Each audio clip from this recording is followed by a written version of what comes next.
This video is sponsored by my amazing website, CrochetGold.store. I have some great products crafted with care. Thank you for your continued support. So this video is going to be all about don't end up like Miranda. Okay, so if I have this a little bit scattered and, coherent in some of the places, it's just because that I was watching the series over and over again and had to Patrick, write that down. It was just coming over me, all of the mistakes that you could see her make.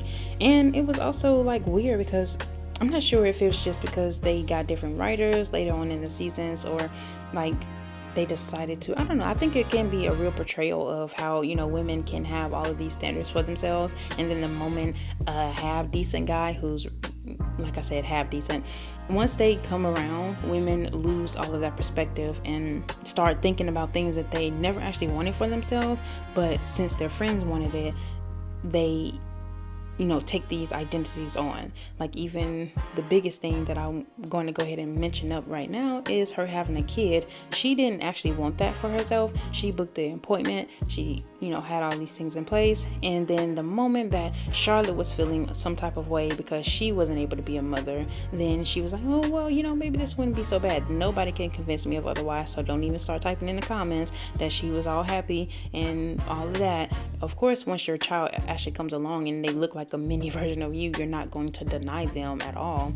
But it's the fact that she, the mother, before wasn't even thinking about, and when Steve even brought up the concept of having a kid, she knew that it was ridiculous, especially having a kid with someone like Steve. But let's go ahead and start from the beginning with my notes here, which is when we first see her, Miranda, she talks about, how having a good time with men and, following their program will get you nowhere, talking about the tales of the women who, did, was a good girl and, just did what the guys wanted to do and blah, blah, blah, blah, blah. And then in the end, they ended up, living back with their mom when they're 40. And we know Miranda, later on in the season, we find out that she can't really stand her mom.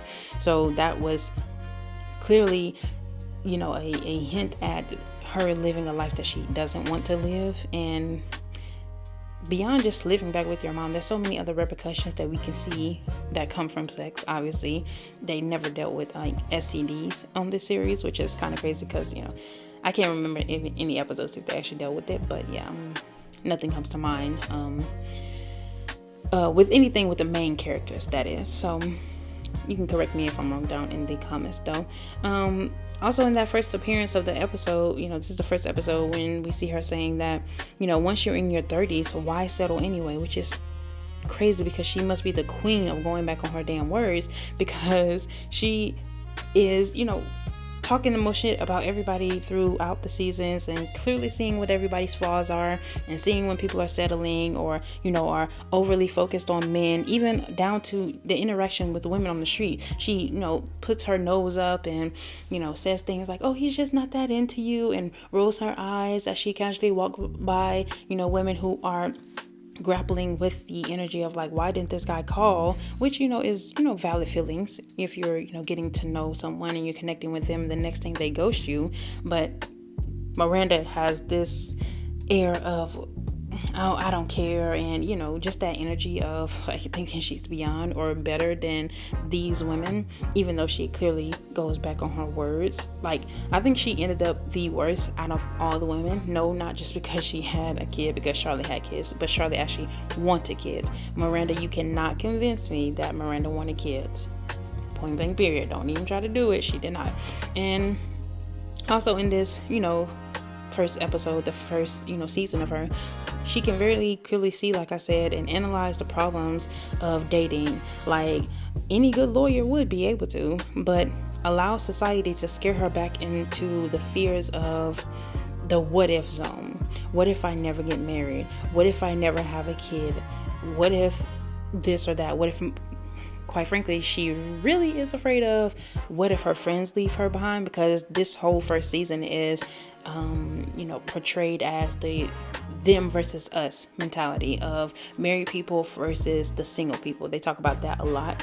And it's just that energy of, she knows that since her friends are so male centered, at least not Sam, not as much, but still she does end up getting a life partner, and she does have a real rotation of men. So she knows that essentially if and when her friends start to, have these long-term relationship with partners, she will be more iced out. So she doesn't want to be isolated in that way. And I think she uses her clothing and her job to cover up her insecurities with men.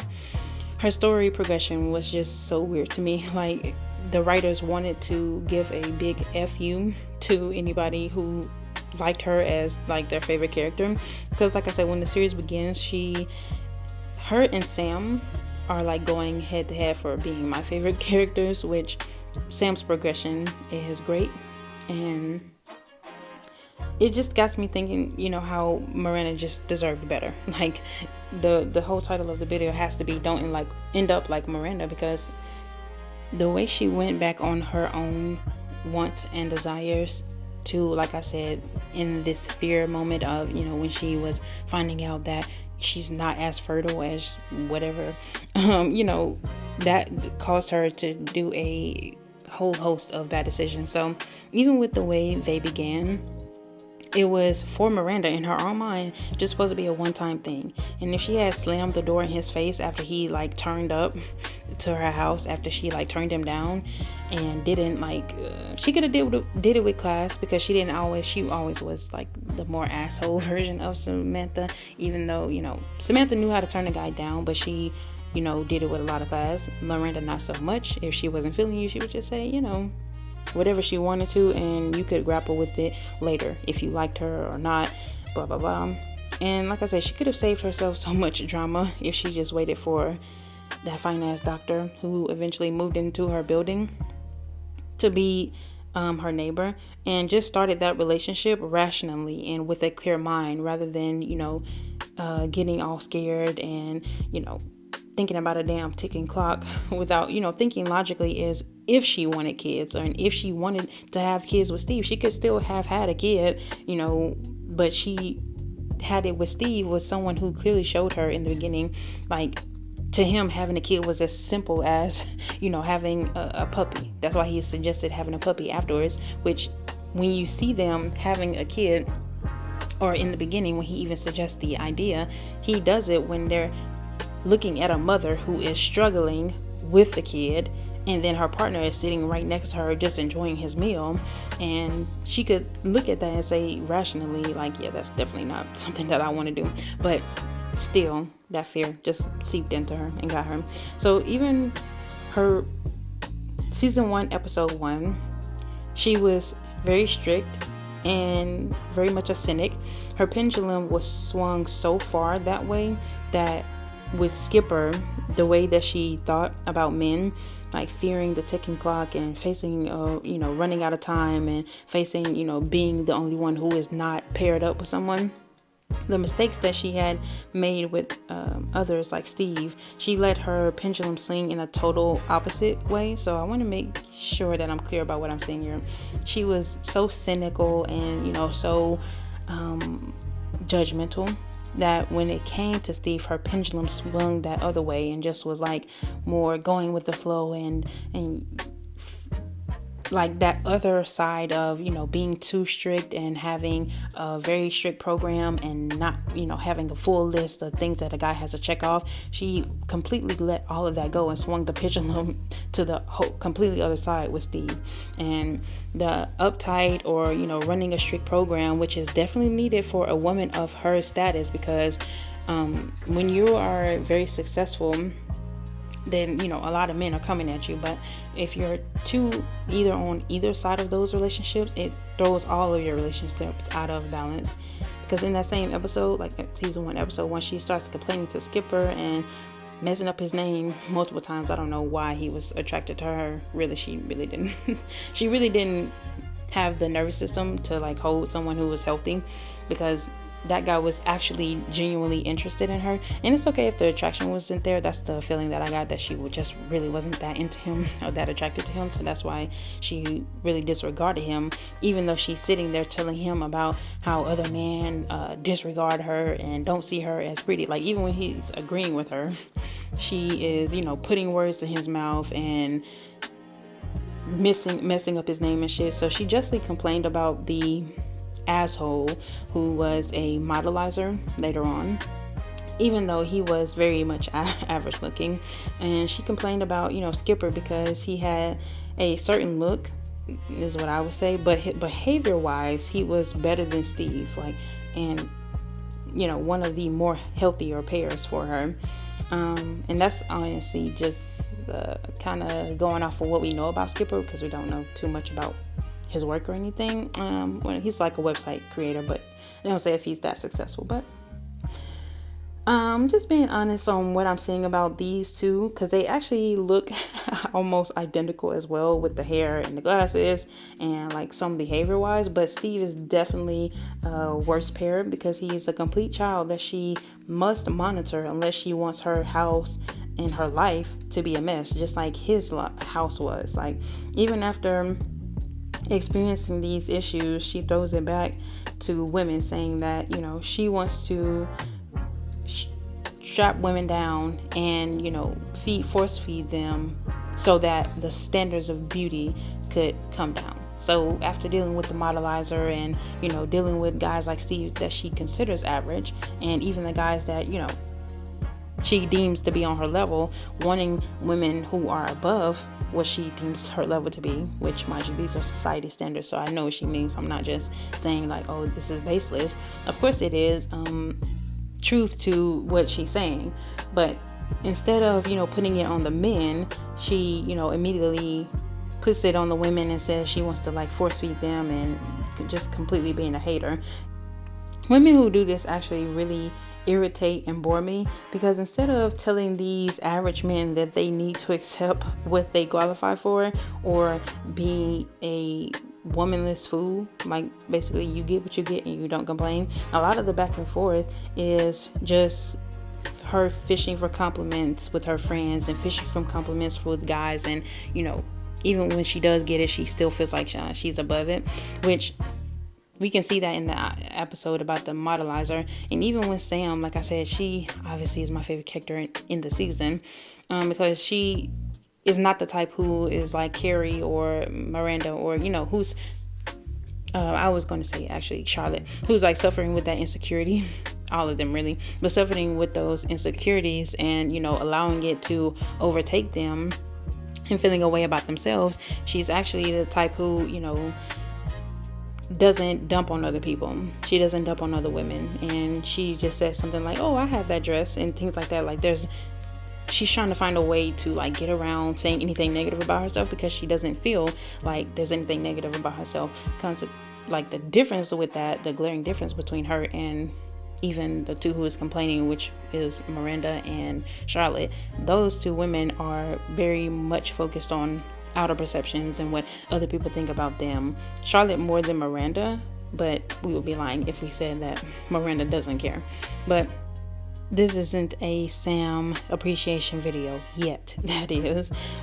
But the real problem here, the underlying problem, is her inability to actually validate herself, and she just had to drag some man along with it, even when it was poor Skipper, when he was trying to give her all of these compliments so that she could just forget how insecure she was. But secretly, the problem is that she actually doesn't want, and even hates, I would go as far to say, yes, she hates the things that she's been told that she should desire. That doesn't mean that she, doesn't want to be in some sort of a commitment with a guy. But you can see it from the episode 8 of season 1, when she says to Carrie, you've become one of the women that we hate, because Carrie is spending a lot of time with Big, and she's half right, because, ditching your friends to be up under a guy's ass is definitely wrong, but she goes wrong by just hating on Charlotte and like the guy with the golden retriever dog. You can see like her problem with that is that she's trying to make a Charlotte out of herself, which will lead her to having a Carrie sort of life of spinning her wheels and pleasing a guy and trying to be what he wants, or having a life that Charlotte would envy with the kid and all, even though her standards would never allow her, Charlotte that is, to marry a Steve type of guy, which is good because it's easily seen in season 1 when she interrupts Skipper's life just to make him regret it, that this isn't something that she actually wants, and she has this like internal pull within herself, but she eventually lowers her standards for Steve, which derails her life, because Miranda was like a thriving person. She had her focus. Of course she had her insecurities, but that was a lot of things that we needed to see her more in therapy appointments than we needed her having all of these outside moments with Steve, which became a central part of her narrative, and it shifted from her achievements to their relationship struggles. So Steve was never her equal, and she really knew it. He was a bartender. He had no ambition, and definitely wasn't a good fit for someone as ambitious as Miranda, because she's been trying to make partner, and she's had to, have all these standards to, get to where she is in life. So Miranda constantly had to lower her standards emotionally, intellectually, and financially to make this relationship work. So she had to make herself smaller just to accommodate his insecurities about her success, even as something as small as wanting him to look nice at a dinner for her. Mind you, this is going to be a regular part of their relationship because she has to do things like this for work, but he didn't even want her to buy him a suit. And whole show basically framed this as her learning to compromise, when it was really her sacrificing her standards for a man who couldn't even have a nice suit. Like, if the guy you dated, last suit that he ever wore was a suit to the prom, but you're a woman who wears suits every day because that's what your work requires, sweetie, you two are clearly not a match, and that's okay. And it was that damn unplanned pregnancy that trapped her in this mediocre relationship, because Miranda got pregnant accidentally and felt obligated to make it work with Steve, and she went from being childless, I won't say she was child free, because she didn't express whether or not she had actually a desire for it, so I can just tell by her behaviors that no, it really wasn't giving. But career focused woman to suddenly reconstructing her life around this child and this relationship, and it became an even bigger reason to stay with someone that she hadn't had a genuine love or partnership with. She spent years trying to force this relationship with this guy that just didn't organically fit because of this baby, not because Steve was actually right for her. She wanted to make this work for them so they didn't have to worry about the blended family. We can see that when the birthday aspect comes along and she's basically cheating with him in the closet somewhere before they get back together. Like, that was a part of that. She became his emotional caretaker and financial support, quite frankly. And Steve was just a type of person who did not take care of himself. We could tell that by his heart attack. Even when he was diagnosed with the cancer, she became his nurse and his support system, because he wanted to, do all of these things and, buy a bar. He finally got ambitious about himself and wanted to focus more on a lot of that than, his health conditions. And Miranda had to step in and truly be his support system and, ask the questions to the doctor of, doing all this research and, constantly having to manage him because he's not managing his own self, not his success or his body. He's not taking care of a damn thing. So with the mental load of managing a household, a child, and a man-child partner, if you can call him that, it meant that she couldn't give her own life, her career, all of that, the focus that it deserved. And we literally watched her go from the powerful attorney to an exhausted mother, managing everything alone, despite even having a partner. My last point is the Brooklyn move. That symbolized for her losing herself completely. She always wanted to be like that Manhattan woman and having her family life there, and she left her element to inconvenience his work and completely changed her lifestyle to accommodate his dreams and his success, because that was the time that she actually saw a fire at him. So she wanted to encourage these things in her partner, which on the surface isn't a bad thing. But the move represented her physically relocating away from the life that she built, all to center her being his helpmate and, helping him get his life on track as well. So it wasn't like a geographical thing. It was also symbolic of her downgrading her own standards to have a life that fit into his limited vision, and just making his life all around better. So I haven't watched much of And Just Like That. I stopped watching it, but it was very clear that she was still as unfulfilled as we thought she would be by making those things. And that's not to say that she didn't have a great son or whatever the case may be. Also, like I said, I stopped watching. Maybe I will rewatch just so that I could, after I do the full Sex and the City rewatch, giving that one a go and then elaborating some more on this. Let me know if that sounds like a good time to you, because we can clearly see how, even that relationship didn't amount to much. So it really was just a big waste of time, because they ended up getting divorced anyway. And even though we know a lot of marriages end up like that, I would rather have a happy marriage with someone and we spend our time together and then go about our ways, rather than forcing a connection with somebody that I know isn't right, being in a relationship with them, and then once the relationship ends, having a lot of bitterness in myself, and being mad at myself because I knew that person wasn't right for me, and yet I still carried on for no good God reason, which I feel like Miranda was. And in the end, she actually ends up getting into a relationship with a woman, which is something that she probably wanted to do anyway, but felt that, that taboo-ness, obviously, of the 90s, and, the judgment that she would receive from her friends and blah, blah, blah. But yeah, we could see that even from the why won't they invite me into a threesome? Like, they were all talking about, being in threesomes together, but didn't mention Miranda, and she really felt slighted about that. But yes, this is the first video that I have dissecting, any, pop culture references and how it does, make you okay with and try to program you and propagandize you into being okay with things that you may not be okay with. And it's fine to say, that something is not for you. It's fine to, realize the mistakes that other people makes, because that's how you yourself don't make the same problems for yourself. So with that being said, thank you for enjoying today's video. I wanted to, fit in so much stuff that it was just like overwhelming for me. But let me know if you enjoyed it. Let me know if you different things that you wish that I'd mentioned.